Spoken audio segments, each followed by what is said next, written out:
What's up everybody, welcome back to another video. 0 Mile ADV. My color's messed up. Let's fix that.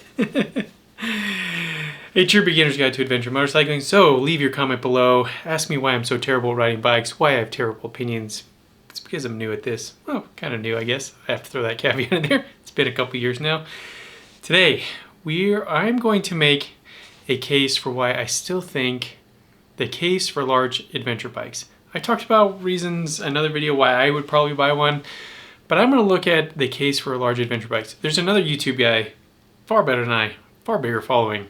He did a video recently talking all about why nobody needs a large adventure bike, but I think there's a reason that they're probably the #1 selling adventure bike currently and why they're so popular. I think the BMW R1250 GS is the most popular motorcycle in the world. I think there's a reason for that. We're going to get into it. If you're new to adventure motorcycling, maybe this will help you and help you determine where you should spend your hard-earned money. Maybe you should get a full-size adventure bike. So with that, let's get into it. So did you know that in 1980 is when BMW first released the R80 GS, I think is what it was called, and they claimed that that was like the first real adventure motorcycle and that they started the whole adventure motorcycle kind of craze, and that you could ride off-road on the street, etc. And I think it's probably why they're still so dominant and why that BMW is just absolutely amazing and why I should buy one. But that's cause for another concern. I am actually, on a quick note, I am selling the Honda. I think I'm selling the Honda this weekend. New things on the horizon, some new bikes I want to ride and I want to have fun with. So yeah, looks like somebody's coming to pick the Honda up this weekend. Anyways, with that, if you haven't, go to 0mileadv.com. We are trying to produce the most amazing dual sport and ADV apparel that doesn't look like you came off a racetrack, has normal clothes that you could wear into your local Starbucks. So if you're rocking that BMW 1250 GS that you just bought on that amazing deal because they're not making anymore and you got one of the last GSA 1250s and you want to cruise to Starbucks but you don't want to look ridiculous doing it, we're trying to make the apparel for you.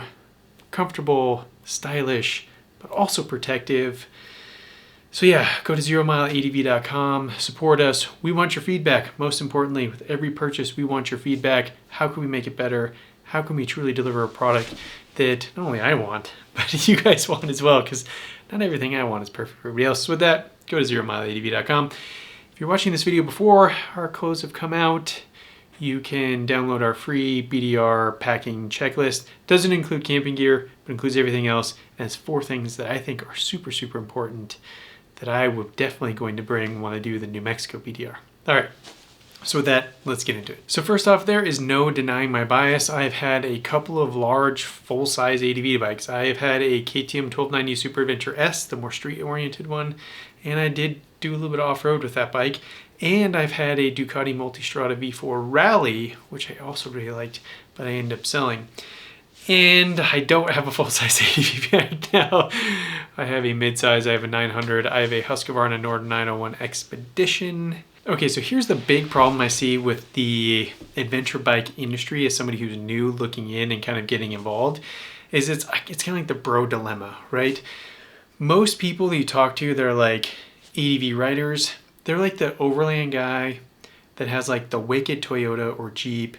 They're driving around town with like their freaking unstuck things, the trash bag off the back, always got the tent on. Like, I mean, they've got all the stuff and then they do like the gnarliest trails to get to a camp spot. Like that kind of overlanding feel I feel has like creeped in to adventure motorcycling. And now it's like, you know, oh, you're not going to go ride Lockhart Basin on your adventure bike? Dude, you're not adventure riding. Like you got to go conquer Lockhart Basin. Where I feel like motorcycling is just fun. And I've talked a lot about through a lot of my videos, so this is a repeat for some of you, but not a lot of you watch my videos, so it's probably new for you. I think like for me, when I first bought my KTM 1290 Super Adventure S, just like riding around the neighborhood and exploring the little town I live in was so much fun, and it gave me a great excuse to explore new roads and stuff that I'd never been down because there's less traffic. I could practice riding the bike, and it just helped me build a lot of confidence on the motorcycle. And that truly was an adventure. So just getting outside my house, going for a ride, going in some, like on some county highways at like 50 miles an hour was like, it was thrilling. It was an adventure. First time I got on the highway out here and the speed limit's 70, 75, that was a whole other thing. And then once you cross into Utah, it's 80. So everybody's going, 85, 90. So like that was a whole other thing.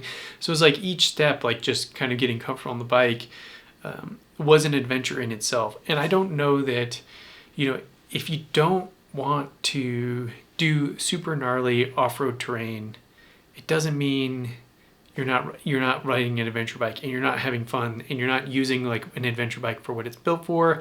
So I say don't get pigeonholed into it. Like the whole BMW 1250 GS and Starbucks things, right? Like everybody's like, they just buy them to ride them to Starbucks. Fantastic. If that's what you want to do and that's fun to you and you want to meet with some friends, have some coffee and ride your motorcycle, then you should absolutely do it. And in fact, actually, one caveat, something that actually got me into adventure motorcycling, I was on a camping trip up in Gunnison, Colorado, and we went downtown Gunnison to a small independent coffee shop, and I think there was like 6 GSs parked out front of this coffee shop, and I was like, these motorcycles are sweet. I think I've seen these around before. I had to like ask the guys about them.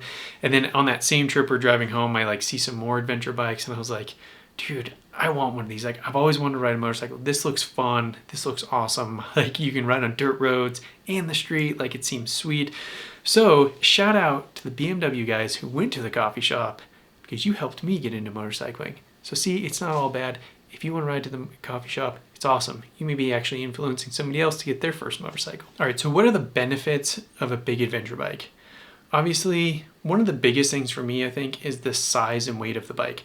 I have a Harley-Davidson CVO Road Glide, and it is like an 800-pound motorcycle, but you get it on the highway, and it is absolutely amazing. Like, you get next to a semi at 80 miles an hour, you're not getting blown around, you're cruising. The bike is so planted and comfortable at speed on the highway that it's absolutely amazing.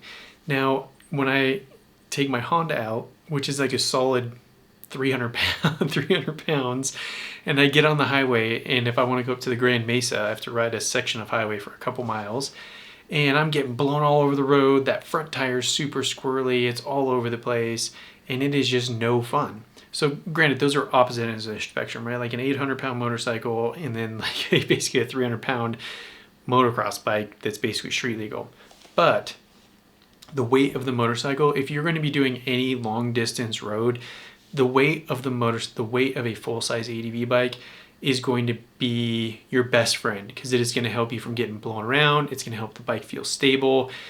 If you want to know what that feels like, go to a Harley dealership and just ask to demo, because they'll let you pretty much ride anything. Or go to like a Harley demo day, even better, because they literally will let you ride anything you want. I think Harley does. So one thing Harley does really well is like their demo days. But go there, ride one of those big Grand American touring bikes, and you'll really understand how that weight, when it's moving, it feels light. Like my big 800-pound bike, it is still fun in the canyons and the corners, right? Like I'm not dragging pegs or anything, but it is still fun. But on the highway and on the streets, it's super planted. And so with a full-size adventure bike like a KTM 1290, the BMW 1300 GS now, the Tiger 1200, any of these like bigger bikes, that weight is just going to be your best friend on the highway. So if you plan on doing like a lot of long distance stuff, if you want to kind of like tour the country on your motorcycle, go full size all day, because it like the wind protection is another thing. Especially if you're on a GSA. So if you got in on these sweet deals right before the end of the year where they were selling the 1250 GSAs at like great discount, and they were even offering like 0% financing if you're going to finance the thing, with that bigger tank and that bigger bike, you're going to get better wind protection. So when you're riding through the rain and you're going through all the muck, it is just going to be so much more comfortable. Speaking of which, on the bigger bikes, you also get all the creature comforts. Like even the Honda Africa Twin, which I think is technically like 1100. I think you can consider that a full-size ADV bike. Not quite as big as like the BMW or the Triumph or the Ducati or the KTM. But like with the Africa Twin, you get Apple CarPlay. It's like you can plug in your own maps. You're going to get heated grips. A lot of times you're going to get heated seats.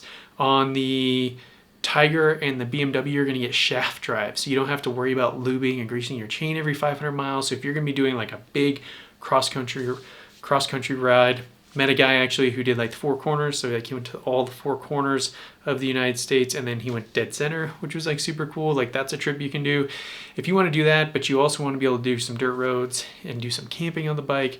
Full size ADV bike all the way. It's just gonna be so much more comfortable. You're gonna have a bigger gas tank, you can do bigger miles. Again, back to the GSA, probably why it's one of the greatest bikes ever made, is you have that huge tank. You can do probably 300 or 400 miles, I think would be my guess. I don't have one, so I don't know. Correct me if I'm wrong. Leave a comment if I'm wrong about that. But big miles, way more comfortable than on like the 900. And the 900 is pretty good. I've had 2 900s now, done some highway miles on them. They're comfortable. But all day, every day, I would take the BMW 1250 GS. Actually, we'll talk about that a little. Hold that thought for a moment. We're gonna talk about that a little bit later. So one thing I like to think about, when I'm looking at EDV bikes, is like, are you a standard Jeep guy? Or are you like, you want to go right, you want to go conquer Cliffhanger in Moab kind of Jeep guy, right? Where you like full roll cage, 38s, 42-inch tires, full lockers. Or are you a guy that like, I'm gonna get in my Jeep, pack the family, we're gonna go camping and fishing, we're gonna have fun, but I still want to use, I still need to be able to daily drive my Jeep and like go to the grocery store, right? That's the full-size ADV bike for me. You can, with the hard cases are amazing. Not off-road. Actually got a comment from a guy the other day who talked about, actually, he was one of the statistics. Pretty nearly fall into breaking his leg. He's now looking at getting some soft cases. So if you're watching, thoughts and prayers go out to you. Hope you're healing up, getting ready to ride again. But hard cases are amazing on a full-size ADV bike. All summer, basically spring through pretty much December out here, we can ride pretty comfortably. When I had my 1290 with the hard cases and the Ducati, I rode that thing everywhere. I never drove my truck, which was awesome. Unless I wanted to go mountain biking and need to get the mountain bike out into the trails, then I had to drive the truck. But otherwise, I was going to go to the gym, to go to the grocery store, to go to meetings, whatever. I was taking the bike, and that just got me on the bike more. And so again, like, are you a Jeep guy who wants to get on some dirt roads, have some fun in your Jeep on the weekends? Or are you like the hardcore, I'm conquering Cliffhanger, I got 38, 42-inch tires, lockers, full roll cage, the whole deal? Then yeah, you probably want a lighter bike. And if you're doing that kind of technical stuff, maybe you want like a Husqvarna 501 or any of these like 500 level bikes, or maybe even like a 2-stroke enduro. You should trailer your bike there. So the reason I'm doing this video again is because I think a key moment for me where realizing like the full-size ADV bike is just awesome and makes me really want to have one is when I rode the BMW 1250 GS. It was a 2020. I got to spend a day on one. I've ridden the GS quite a bit around town and on the streets, and on the pavement, it is super comfortable. In the corners, it hit, like, for such a big, ugly bike, I still hate the looks of that thing. I think the 1300 looks a little bit better, so maybe I should save my pennies and get a 1300 instead. But it feels so good in the corners. Like, it just does all things. It does all things pretty dang good. Like, there's just no denying it. And when I rode that 1250, and it was a 2020, it had like 20,000 miles on it. Still in actually pretty good shape. Shout out to Southbound Adventure Rentals for hooking me up for the day. Let me ride that thing around. And, riding around areas of St. George in the dirt and actually getting to spend some time on the GS in the dirt on some like 50-inch 2-track. The bike was just amazing. I did a whole video about that if you want to check out that, my initial impressions of why I finally get it. But riding that bike was really a key moment for me. I think the BMW 1250 GS with some soft panniers, if you want to do some more heavier off-roading, is kind of the way to go. And here's the deal. The other thing about it too that I realized is that, I only have experience on the Colorado BDR. I can't speak to any other BDRs. I'll be able to speak to New Mexico later this, late spring, early summer. So I'll have some thoughts on that. But with the Colorado BDR, again, like 88% of it is fast, flowy dirt roads through really cool parts of the country. And again, a big 80, the whole time I was like, I wish I was on a KTM 1290 Super Adventure R. Like, I was thinking about like the R version of my S and like how awesome that bike would have been back there. Now, would I have got my butt kicked on Section 2? Maybe not. Maybe I would have done better. I don't know. Anyways, on those fast, flowy sections, basically I wanted to be on a big full-size bike. And then riding that BMW off-road and getting into some chunky terrain, I'm like, this thing is just awesome, you know, like, because how often are you in like super heavy technical terrain, even on a BDR? And with most BDRs, like if you're doing Utah, you don't have to do Lockhart. Like you can do the standard route. I'm hoping the BDR guys keep it more like BDR and big bike friendly, because those back fast, flowy, fun dirt roads is like, it is awesome. It is super cool. And I think there's plenty of other riding that is super technical for guys that want to trailer their freaking motocross or enduro bike to the trail. Like, I think let's keep adventure bike riding and not so much dirt bike riding. Anyways, that's not for me to decide. But, and for most, and I think if you look at all the BDRs, there's like easy bypasses. So if there is a technical section, you can still go around and still do the BDR and still have an amazing time and see amazing parts of the country, like getting back in the San Juan Mountains of Colorado. Like you can't beat it. Even if you were to come over, speaking of the San Juans, if you were to come over Cinnamon, come down into, I forget what that little mining town is, so I'll leave a comment here, I can't remember, but then loop into Silverton and then back up and around to Telluride on the road. Still an amazing ride. Like I love to ride that on the Harley. Like it is still probably one of the greatest roads in the country. Sure, you're not like coming from the dirt road, but you're gonna get a lot of the same scenery. Still super cool, still super awesome.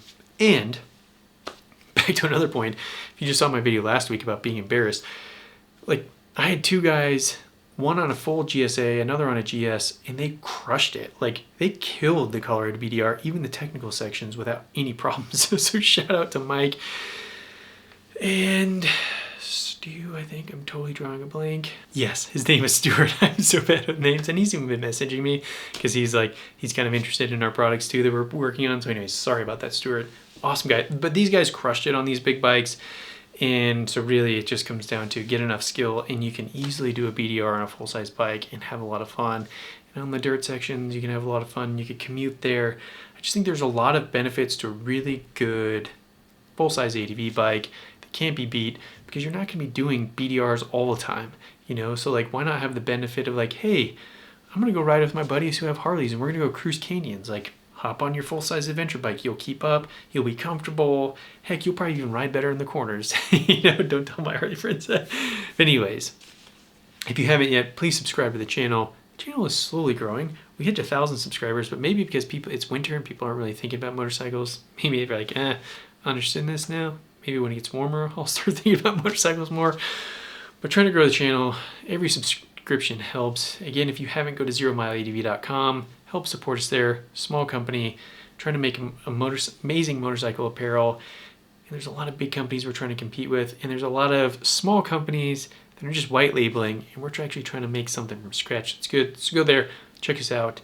And until next time, stay safe out there.